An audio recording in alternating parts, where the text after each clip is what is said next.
The Charlie Rymer Golf Show, starring Charlie Rymer. Hey, okay, let's pick up the tempo. Charlie Rymer here, and welcome to my new show, where we do things my way.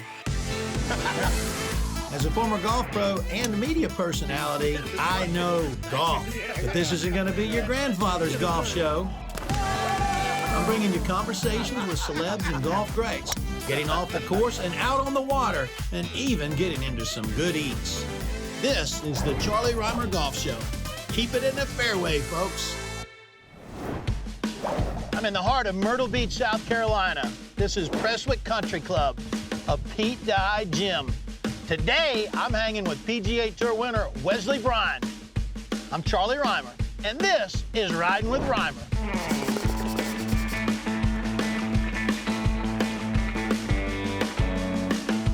Wesley Bryan, yes, sir. Hometown hero, Chapin, South Carolina. Get in this cart. We're going to play Prestwick Country Club. Let's do it.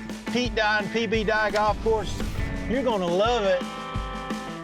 You got any golf balls left? I got one left. I think that's all he needs. All right, so Wesley, I want to talk to you first about, you're like me, you're a product of junior golf in South Carolina. Elite level junior golf.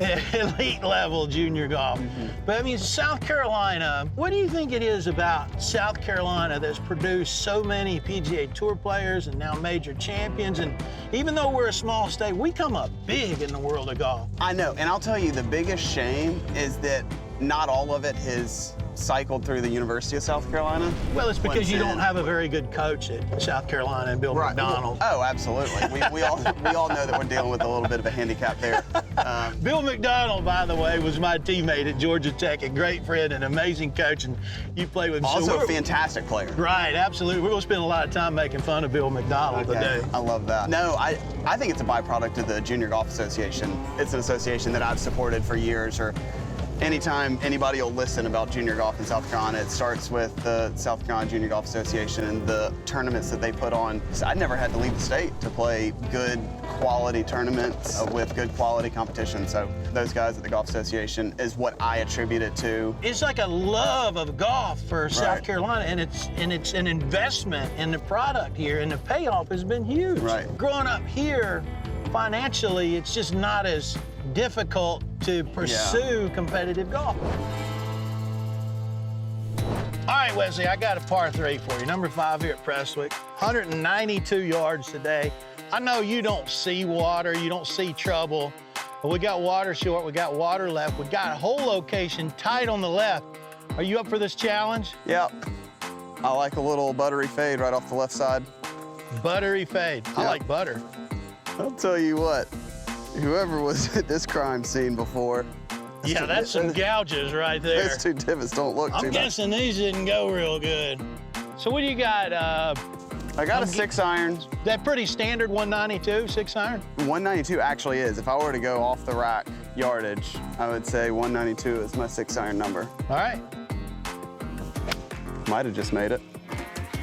Man, you covered that flag right there like stink on poopy. So 2016, up till then, you were my colleague at Golf Channel, former colleague. Don't say Damon. Don't say Damon. Damon Hack. I'd say, this kid can play. Go, he's a trick shot guy. And I said, no, he got more than that. But in 2016, you were the 11th player in the history of what's now the Korn Ferry Tour to get the Battlefield promotion. You won 3 times that one season. That's your ticket to the PGA Tour. What clicked for you that year that put you over the top and let you earn your way to the PGA Tour? There's a lot of layers to this question. I think the first and foremost for me, really started in 2015. I started actually making money. Which is nice. So when I showed up to a mini tour event, it wasn't like trying to break even. Right, breaking even was fine. I didn't have to have peanut butter and jellies for breakfast, lunch, and dinner. You discovered meat? Right, exactly. I could start, like if I wanted to go to Chili's or Applebee's, by golly, I went to Chili's or Applebee's. It was one of those things. I got to start eating a little bit better. And then there wasn't as much stress financially on me as what I'd felt previously. So it kind of unlocked like like back to those junior golf days that we were talking about, I spent more time practicing because I wanted to stay sharp. I knew I was going to go to Q school, so I stayed sharp but wasn't able to play as much because we were doing the trick shot thing. And so I started hitting the ball really good. And at this point, we had switched over to all Callaway equipment. I found a driver. I'd never driven the ball really good. Found a driver that I could aim up down the left tree line or left fairway line, hit it as hard as I want. So I was able to play a little bit more offense from the tee, which for me helped. I'd always been a really good wedge player, really good putter, and just finding that missing little ticket off the tee for that year really, really helped. It's amazing how having confidence with the driver sets up the entire game. And something we don't talk about a lot. I led the tour for 3 consecutive years and other fairways hit. That's why I only played 3 years. You want to know? You want to know? I got the biggest compliment from Phil Mickelson my rookie year on tour. Yeah. We get to about the 4th or 5th hole, and Phil looks at me. He goes, "It's such a relief playing with you, Wesley." I'm like, oh my gosh, he's about to say, nice guy, good looking, young, vibrant, fun. Everybody out here is old, stiff, blah, blah, blah. And he looks me right in the eye and says, "For 20-something years, I have been the crappiest driver of the golf ball on the PGA Tour. And it is nice to be able to finally hand that torch off to somebody else."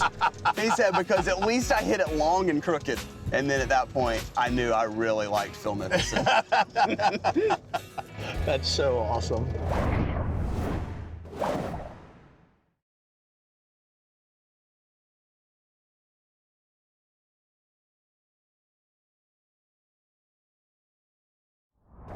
So Wesley, you're one of the best in the business from 70 to 125 yards. You mind giving us a little tip, help everybody out there? Yeah, let's get into it. So what are we right at, 90 yards here? We're right at 90 yards, back pin. Now, for the sake of this, the ball's probably gonna hit around the hole and spin back, and the shot's probably not gonna end up very close to it. So there's your disclaimer. That's the biggest, I mean, that's like the worst tip. I'm going to give you a tip. No, right now, no. And the ball's not going to end up near the hole. It's because you see Why this did I fly you here? You see this hill. You see this hill right here. I didn't want you to walk up this little hill to get to the top to where we could make it have not as much spinning. So you're doing this for me? Yes, this is a favor for you. I appreciate that. You should know how far you hit this club. For me, it goes about 100 yards when I hit it all out full. And how much loft? And this is a 58 degree. Okay. There's a lot of factors that make the ball go farther and shorter, like having a little bit softer turf, a little bit fluffier grass, obviously makes the ball go shorter. For me, I see a lot of guys on TV, like you're calling golf, you'd be like, oh, he's got 72 yards to the hole. Well, in all actuality, it's really hard to hit at 72. You know what, 72, 3, 4, you can get close, but not very good. What I've found that works best for me, every single day when I'm practicing back home, I set up balls in 5-yard increments, and I do it from 70 to 75, 80, 85. I only practice on nice, full, round numbers. And so I never get in a spot where I'm trying to do a little bit too much with a golf ball. And I love where you're going with that, because you're at 5-yard increments. If somebody, like you said, is a below average player, if they could figure out how to hit it within 25 yards. Well, that's what I'm saying, a 5-yard increment, and you get a number. What's the furthest I could hit it from? If I'm gonna hit those two numbers fairly consistently, what's the furthest, 2.5 yards? Right. I don't care if you're a 1 handicap, a 6 handicap, or a +1, you can actually get to where you're feeling the difference with a club with this much loft. A shot that goes 70, a shot that goes 80, and a shot that goes 90. Right. All right, let's see it. 90 yards. 90 yards. So really, there's no tip in hitting the golf ball. It's how you practice hitting the golf ball. Oh, look at that. Not that much a spin. Yeah, there you go. That's nice. Now, I want to ask you one more question about your wedge. The grind that's on this wedge, I see like 3 distinct angles here. I don't normally see that front grind. Why do you have that front grind on this wedge? So Roger Cleveland, in my opinion, he's the best person that's ever made a wedge. On this one, I've got a lot of heel relief here. I like a little bit more over here on the toe because there's some shots where I get a little bit closer up to it and I get the hands really high and hit like lower cuts off of like maybe into the grain tight lies that you really want ball first. And that's again why I like grooves all the way over here, because I can hit shots that come off over here that are still soft and spinning. Yeah. This one right here is kind of a unique grind where when you set up like here in fairway shots, or you want to hit a standard pitch shot with a square club face, anytime the club face is square, now this bounce right here is engaged at like 8 to 10 degrees. Yeah. So that you get that same feeling. It's not like a knife that digs in there. But as you see when I open it up, none of that even comes into play. So this club is extremely versatile for all kinds of situations, different sand, week and week, different firmness that you see in fairways. All right, you went on and on and on about how you weren't gonna get this near the hole. And we walk up here and what you got it about 6 feet? I'm not listening to you anymore. No, I caught it a little bit fat. Took the spin off of it. Yeah. And here we are. Breaks right, by the way, maybe more than you think. So now you're reading my putts for me too. I am. Yeah, maybe you don't need any help. Wesley, always great spending time with you. Charlie, thank you. Appreciate you coming down to Myrtle Beach to see us. Anytime. Let me buy you some iced tea. Ice cream, potentially, and I'm in. Ice cream, we're on like Donkey Kong. All right.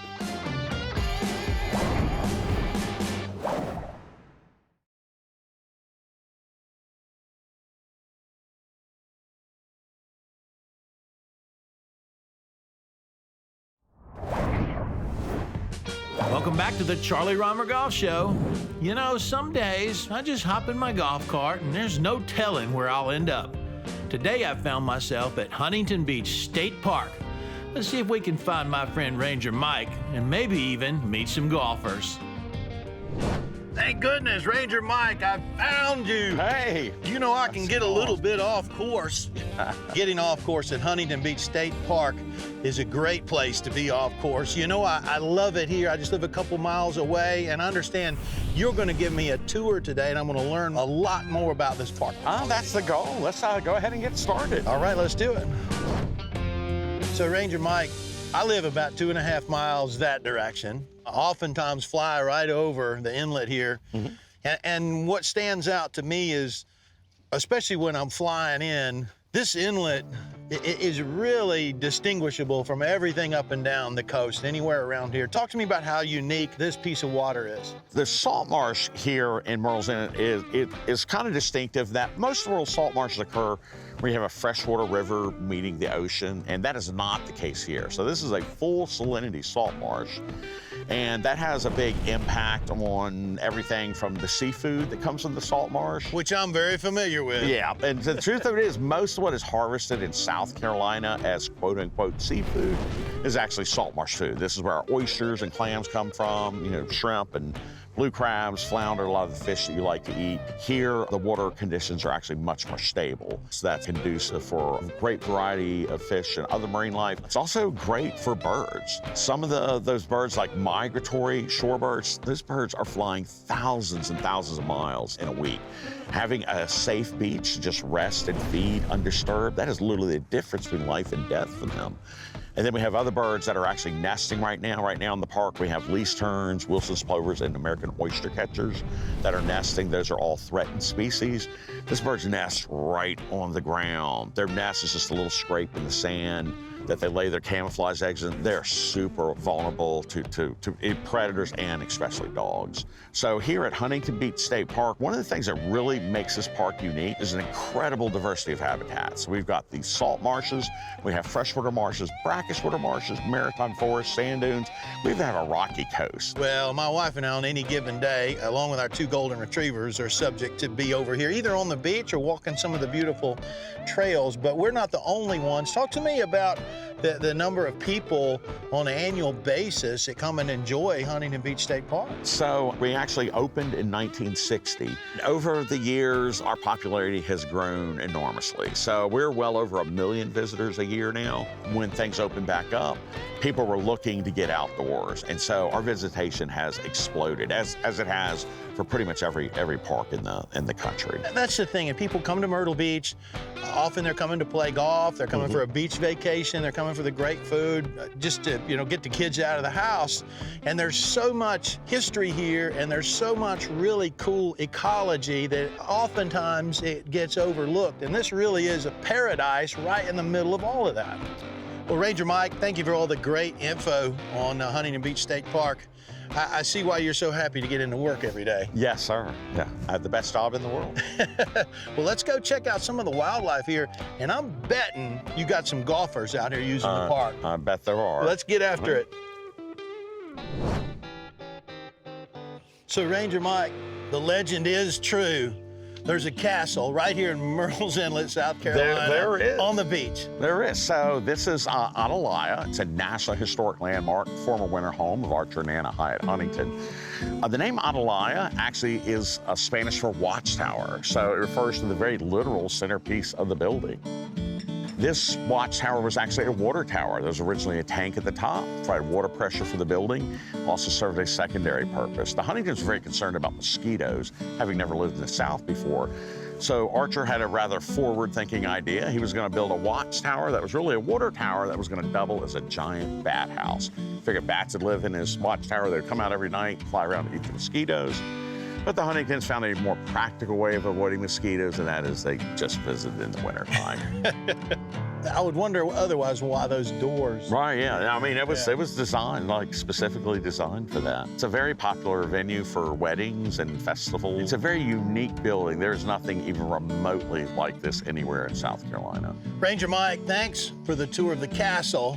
Let's go see if we can find a few more golfers. All right. I need to find some of my people, the golfers. Right. Sounds good.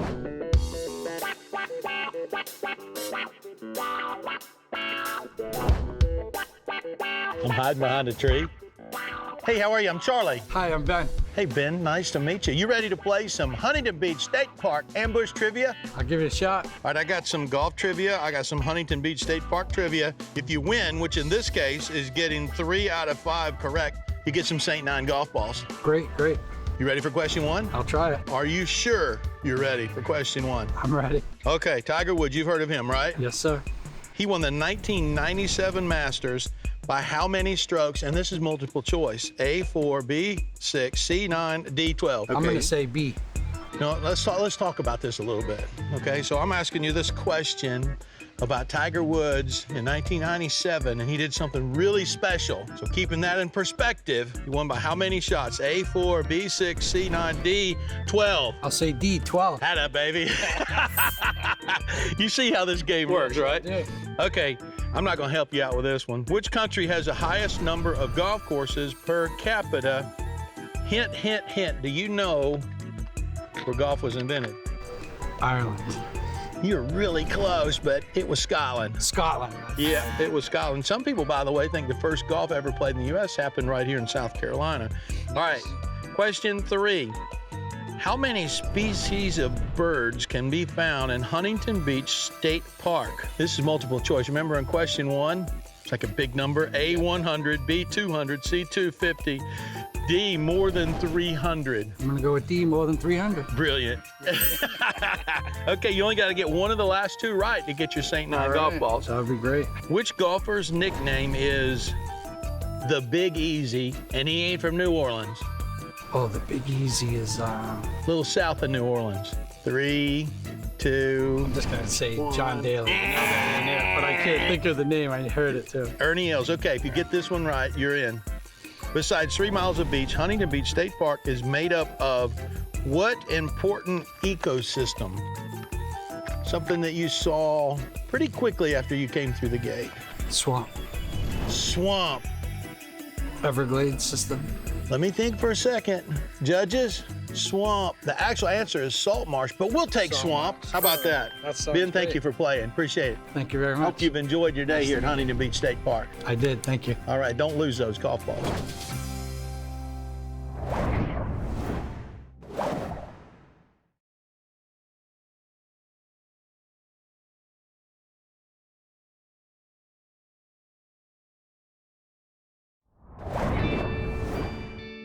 Ranger Mike, we got a lot going on over here to the left. I'm seeing some birds in a nest. I'm seeing a big alligator up underneath.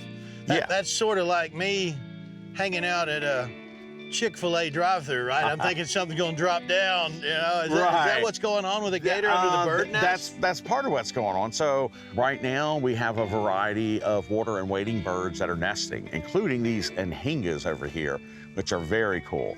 So that alligator is there hoping one of the chicks is going to fall out of the nest, and he will happily eat that. But there's a huge advantage to all this. That alligator is a great home security system. Any raccoons or snakes that try to get over there to eat the chicks or the eggs are going to get eaten by the alligator.